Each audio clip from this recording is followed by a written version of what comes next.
الحمدللہ رب العالمین والصلاة والسلام علی رسولہ الکریم اما بعد۔ ایک بچے کو اپنے باپ سے بڑی محبت تھی۔ اتفاق سے اس کا انتقال ہو گیا اور جب اس کا جنازہ جا رہا تھا تو وہ لڑکا بھی جنازے کے ساتھ ساتھ چل دیا۔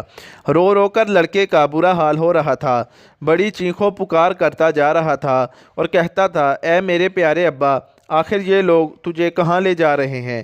یہ تجھے مٹی کے نیچے دبانے کے لیے لے جا رہے ہیں۔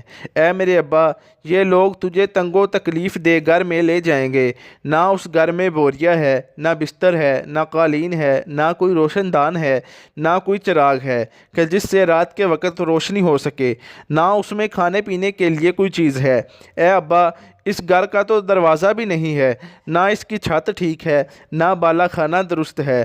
اس گھر میں تو روشنی کا انتظام نہیں ہے، نہ اس گھر میں مہمان کے لیے کنویں کا پانی ہے، نہ آس پاس کوئی ہمسایہ ہے کہ جس سے کوئی دل لگا سکے اور جو مشکل وقت میں سہارا بن سکے۔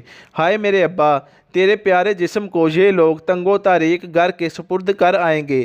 اس گھر میں کوئی خوشی سے نہیں جاتا۔ غرض یہ کہ وہ لڑکا اپنے باپ کی جدائی میں رو رو کر اپنا برا حال کر رہا تھا اور ساتھ ساتھ قبر کے اوصاف بھی گنتا جاتا تھا اور دونوں آنکھوں سے خون کے آنسو بہاتا تھا۔ شیخ چلی اور اس کا باپ بھی اس جنازے کے ساتھ ساتھ جا رہے تھے۔ شیخ چلی نے جو لڑکے کو اس طرح روتے اور یہ باتیں کرتے ہوئے سنا تو اپنے والد سے کہنے لگا، اے والد محترم، اللہ کی قسم، یہ لوگ جنازے کو ہمارے گھر لے جا رہے ہیں۔ اس کے باپ نے شیخ چلی سے کہا، اے میرے بیٹے، بیوقوف نہ بن اور نادانی کی بات نہ کر۔ شیخ چلی بولا، اے ابا، تو اس لڑکے سے علامتیں تو سن، اس نے جو نشانیاں بیان کی ہیں وہ سب ہمارے ہی گھر کی ہیں۔